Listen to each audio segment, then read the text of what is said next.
Alright guys, welcome to part 2. We're going to be cleaning up our background and we're going to be doing a little bit of retouching here on ASAS. So let's go ahead and create a new layer, Shift Option Command N, we'll do that. I'm going to hit Command G, that's going to group the layer with itself. So I like to stay in, work in groups. We have our fire group, the planning group that we made earlier with this stuff on here.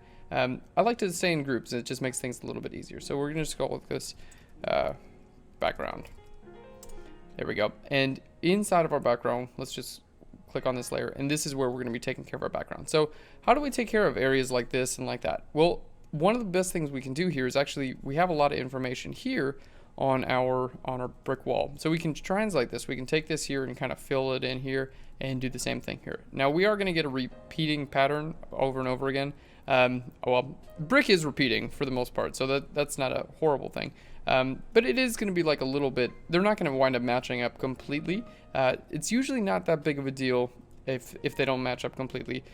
You can blend it together, and if they're in the background and kind of like out of focus and dark, really people won't really notice it that much. So it's usually we're just going to go with it. So let's go ahead and show you guys how it works. We've got our background. I'm going to go ahead and grab our clone stamp tool. So we're going to hit S for the clone stamp tool. Let's make our brush a little bit bigger. And you can do that by holding Control and Option, and clicking and holding and going left and the right is going to make your brush larger or smaller, and up and down will make your brush harder and softer, which is really cool. If you guys are on a Mac, it's going to be Control and Option. If you're on a PC, it's going to be Alt, Control, and right click. There we go. Okay, so here with our clone stamp tool, and I'm selecting current and below, I'm going to hold Alt or Option and just sample right over here, this area, and then we're going to start painting it in over here in this area there. Alright, now I'd realize I have part of Ace's fingers in this. That's just going to happen sometimes. But let's go ahead and start a little bit higher. Let's start right up here, and there we go. Starting a little bit higher so I can get a little bit more space without getting his fingers in there. There we go. Okay, cool. Well, if I have the fingers in there, not a big deal. I'll just use either my eraser tool or a layer mask or something like that, and just kind of erase those back out. Okay, there we go. That looks pretty good. So let's go ahead and just do that again. I'm going to make a new layer, so Shift Option Command N for a new layer, and let's just kind of like bring this in. Again, hold Alt or Option and sample your point, and then I'm going to paint in right over here, again here on the brickwork. And this is, remember guys, this is all going to be like out of focus and pretty dark in just a little bit of time. So it's not really that vital that everything's perfect. Okay, and you can see they're blending decently together. I'm going to put a layer mask on this layer, and then we're just going to paint black on our layer mask right up here at the top. And that's just going to help those blend back together just a little bit better. All right, that looks pretty good there too. Let's go ahead and layer mask that out. Let's do it again. I'm going to hit Shift Option Command N for a new layer again. And this time we'll just go right over here.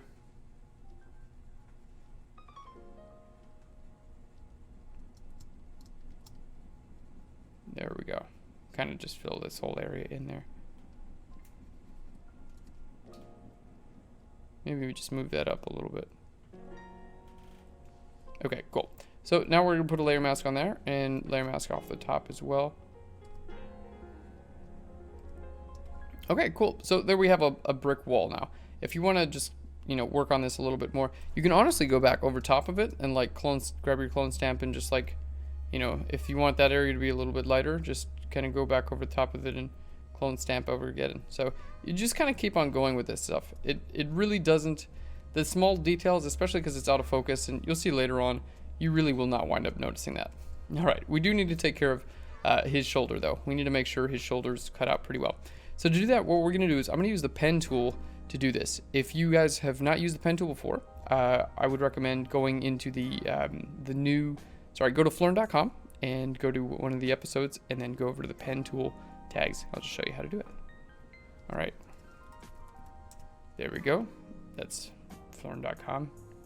You guys can see all the other cool things that I have up in my, not anymore. Haha. All right. So if you go to like today's episode, or for instance, something like that.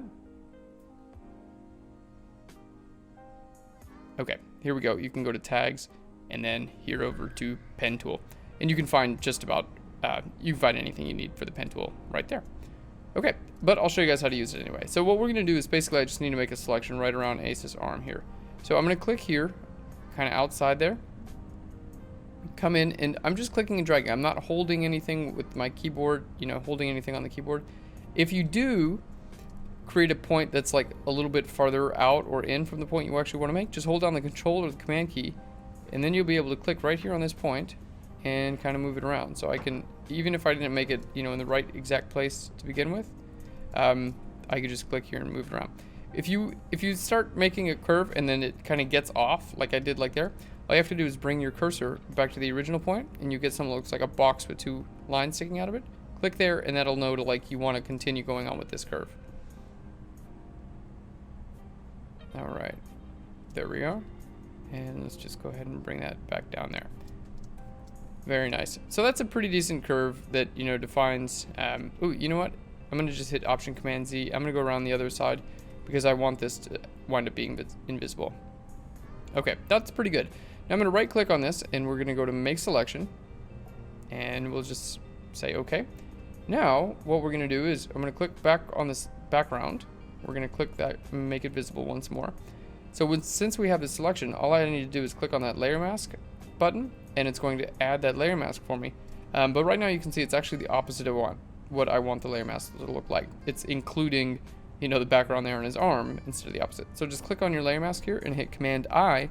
That will invert your layer mask, and then you'll be good to go. Let's just paint black right there. Very cool. So we've just kind of inverted our layer mask. Now, you'll notice that the edge here is a little bit sharp, like it's just a little too hard. You can actually click on your layer mask itself and go to Filter, Blur, and Gaussian Blur, and you can give your layer mask a Gaussian blur. There we go. And you can see that looks a lot better. So there's the before and the after.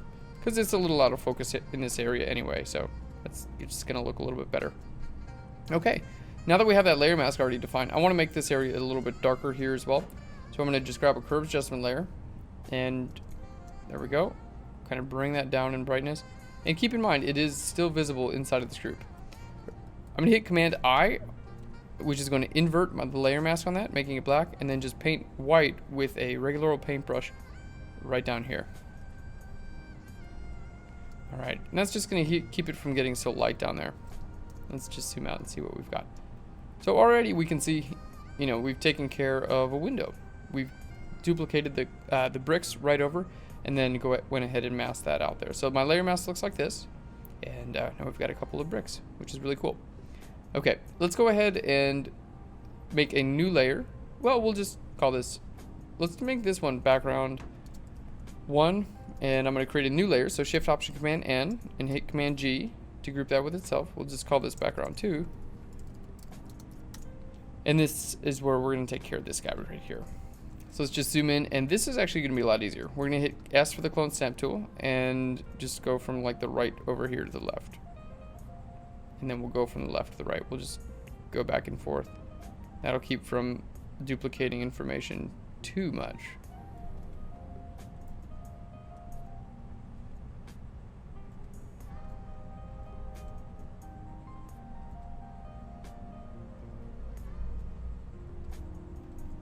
There we go. And just kind of come on down.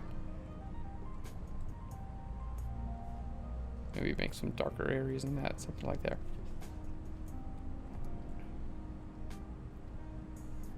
All right, there we go. That looks pretty good. So just like a little bit of, you know, whatever back there. Just a little whatever. That's my secret. I just put a little bit of whatever.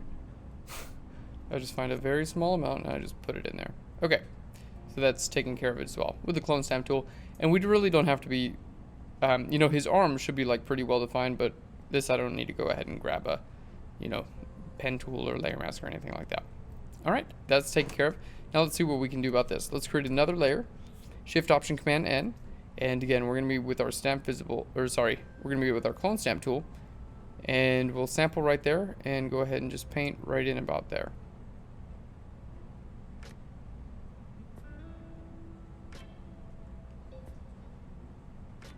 Alright, so you hold down Alt or Option to sample, and then you just start painting wherever you want it to paint. And a really quick tip is, this is actually really cool. sometimes if you want to see what you're about to paint, like I'm going to sample here, hold down Alt or Option to do that.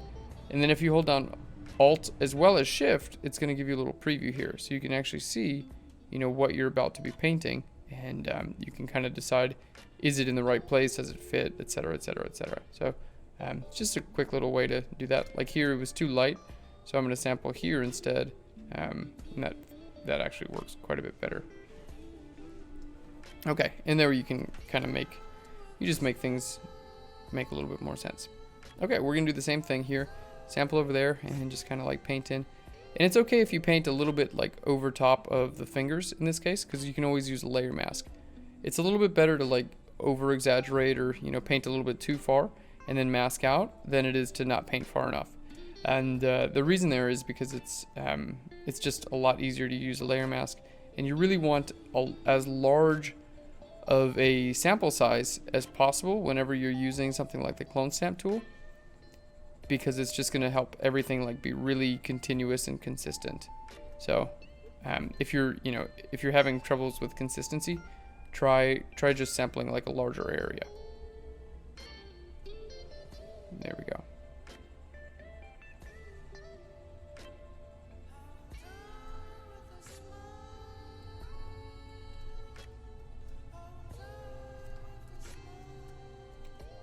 Okay, that looks good. Okay, now what we're going to do is I'm going to grab a curve adjustment layer. I'm going to click here and just make it a bit darker, and then hit Command I again on this, and then basically what we're going to do is I'm going to just paint white on this layer, just over here, just so I can make this area a bit darker, because I also don't want it to be that light.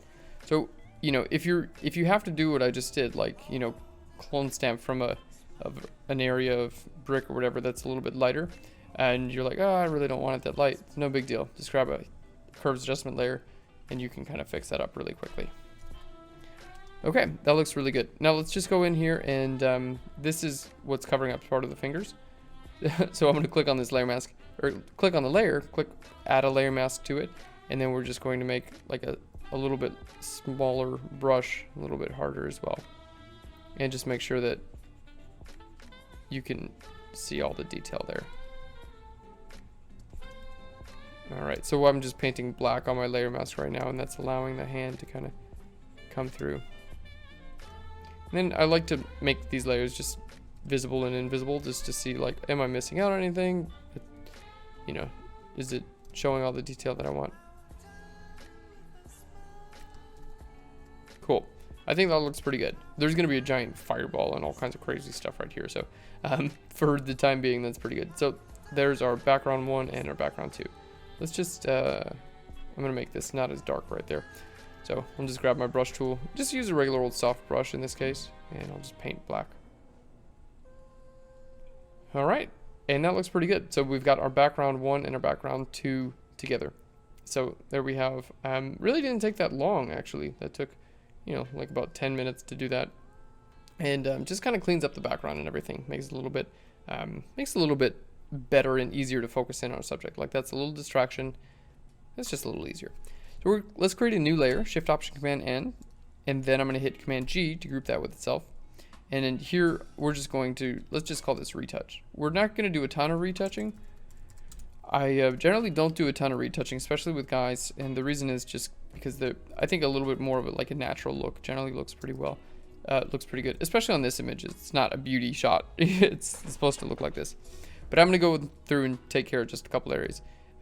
So what I'm doing here is using the healing brush tool.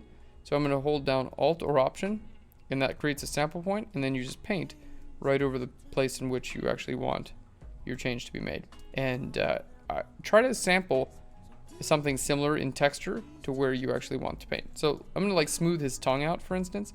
See how it's got this little stuff in there? I'm going to hold Alt or Option here, and then I'm going to sample paint right over the top of that.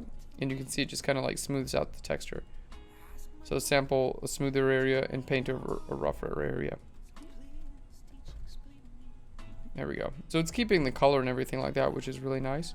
It's just allowing me to smooth all that area out. So it's not like there's anything wrong with his tongue. It's just I wanted it to look a little bit smoother. So this is how you do it. All right, and we'll take care of all kinds of little other areas like that. little like, you know, bits of sparkle or highlight or, you know, weird things. We'll take care of those. All right, we did spray him also with like a mist, and he's got baby oil all over his skin, so that's why he's like super shiny. It's amazing what you can do with baby oil. It's one of my favorite things in the world, for photography anyway. I don't use it outside of photography much. There we go.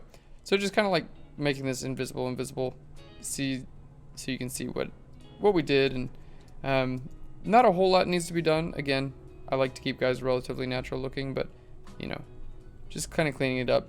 We don't want any of this sort of thing distracting from the overall image. That's basically the goal here. It's not to make this guy into a beauty queen. We're just trying to make sure it's not like distracting. Like, ooh, look at that big pimple on his forehead or whatever, you know, that's keeping me from enjoying my image. All right, and if you overdo an area, just either grab your eraser tool and erase it over, or just patch tool or healing brush tool, sorry, healing brush right over top of it again, and you should be good to go. All right, yeah, that looks really good. Let's just take care of a couple areas like here on his skin and things like that. Yeah, but for the most part, that's really good. Okay, zoom out there, we can see kind of the before and after. Cool. The next thing I'm going to do is take care of this color. It's just a little bit, it doesn't look very natural. It's a little bit like too blue, almost towards the purple side. So what we're going to do is I'm going to grab a hue adjustment layer. So go to my adjustment layers, go to hue saturation. Now I'm going to click over here in the blues. Let's go ahead and grab our eyedropper so we know we're actually selecting the correct blues there. And I'm just going to like lower the saturation and increase the brightness a little bit. Let's expand this over just a little bit more so it increases, or it includes a little bit more. All right, and then we can work on our hue as well. There we go, just to make that a little bit more like natural looking. Bring the saturation down.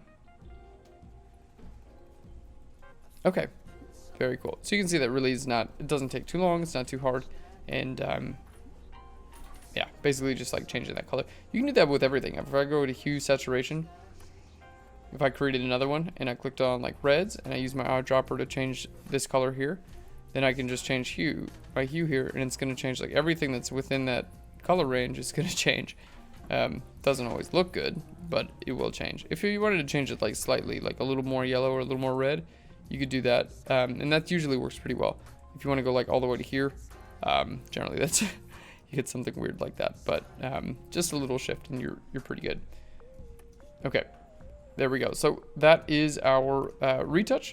You can see that's like the lightest retouching I think I've done in my entire life, but you get the idea. It's just to like help get rid of some of these things. And our backgrounds. So very cool, guys. And that is the end of part 2. And in the next part, we're going to be adding the fire and bringing the heat. I'll see you then.